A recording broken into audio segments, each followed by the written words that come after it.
Okay, so now the old piece of track has been taken up, as you can see there.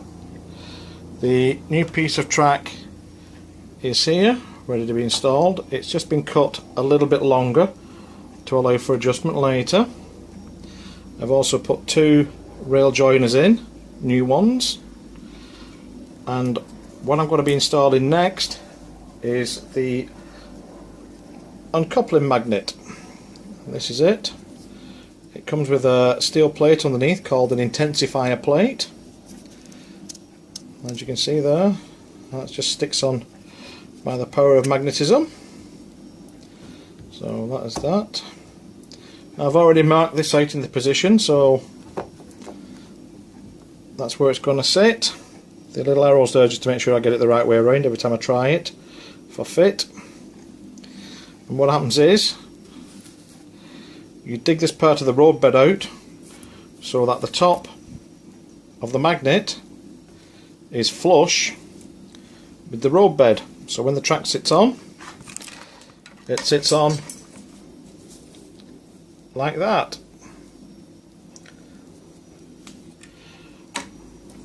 So what I'm going to be using to take this out will be a standard knife, a chisel, and basically just anything I can get to hand to take this piece out.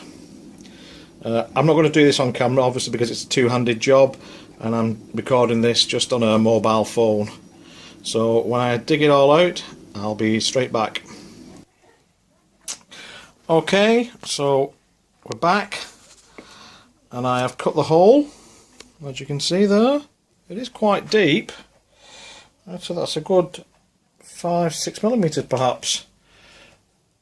And the best way I found to do it was to score around the outside edges first,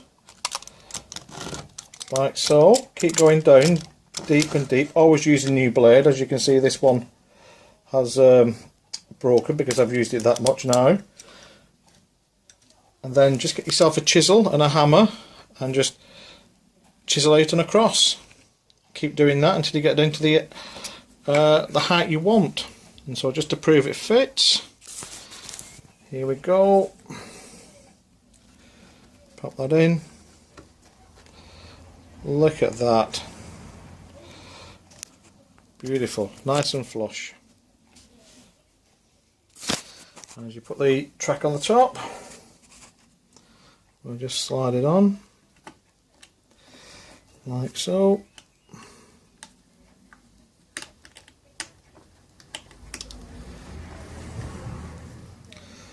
And it goes. As you can see, when that gets fastened down, perfect. That could have been done by someone who knows actually what they're doing.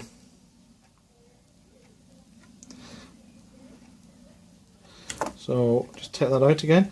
I always find it easier as well is when you do put rail joiners on, just to file the edges down to take off any burrs where they've been joined together. They normally come as two together, so you have to cut them.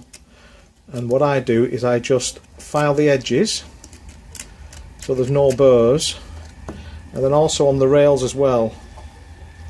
Just file, I don't know if you can see this on this, just file little chamfers on both sides of the rail. I do apologise for the quality, and that makes it easier just to slide on. And also you need to cut the ties. They have the little spikes there. You can see the little spikes. You need to cut them off the end ones, just so that these, when it goes in, it just slides right up. Lovely. And then we're just a little bit of positioning on the sleepers. The job's a good one.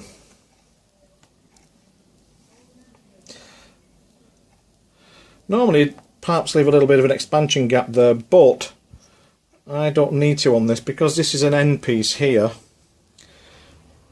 there'll be a gap between this and the other board, so any expansion can be taken up there. That should be okay. I've found it not to be a problem in the past, so I'll do that again. I just cut it a little bit over so I can just trim it when I glue it all down, before I glue it all down I should say.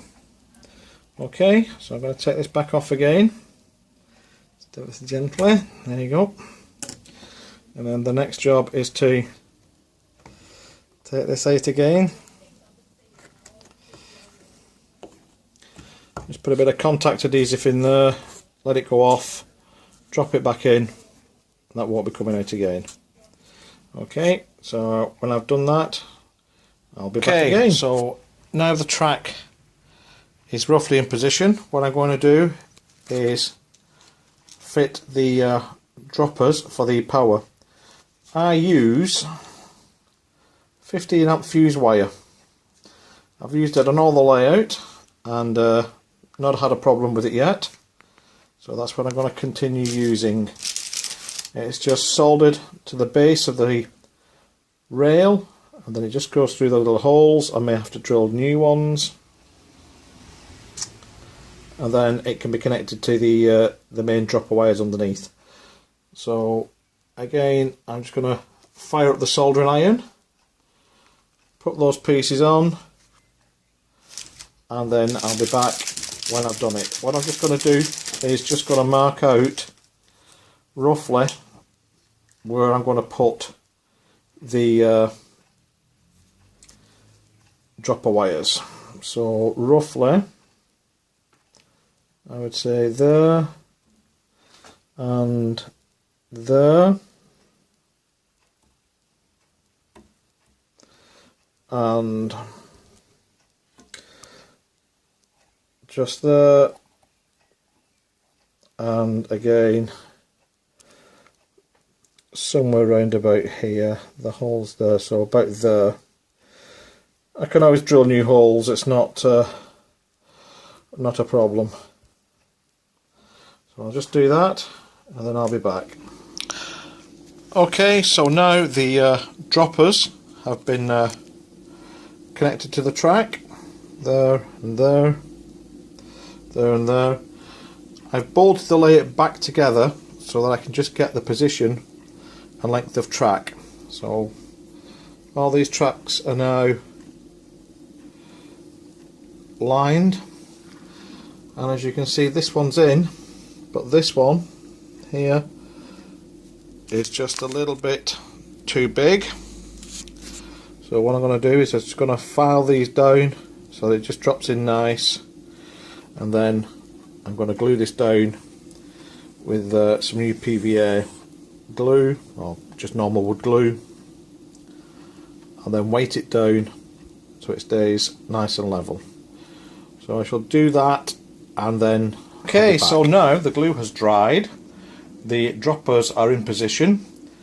I have resoldered them underneath again. I thought there was no point in just showing you that. The only problem I had was when I pulled the dropper wire through on this one, I hadn't soldered it securely enough, and unfortunately it came off. Now, seeing that I'd already glued it all down and pinned it, I've had to resolder it on the outside. It doesn't look very good at the moment, but what I may do is try and just grind it down with a Dremel, or just try and disguise it somehow. I think it should be okay once the track is painted and it has its ballast back down and it's all weathered with some weeds and things. I think it should be okay, so I'm not going to worry too much on that. So now, just to show that it does actually work, here comes the train now to see if it's all been worthwhile.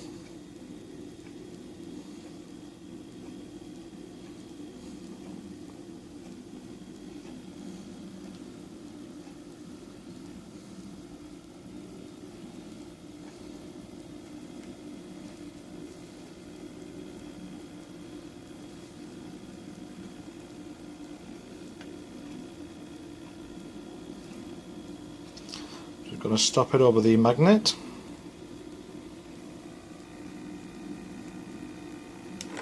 There. Go forward a little bit. Oh, look at that, perfect. And then push away.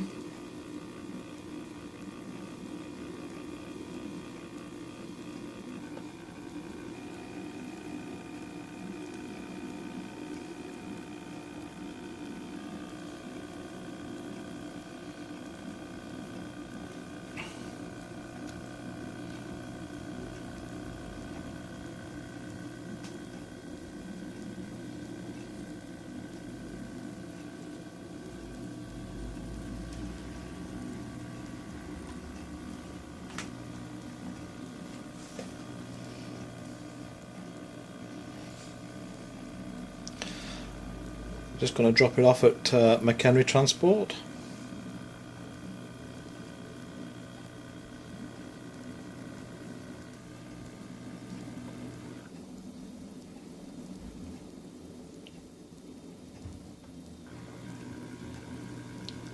And there we have it. As you can see it coming over, you can see the coupler and the magnet in action.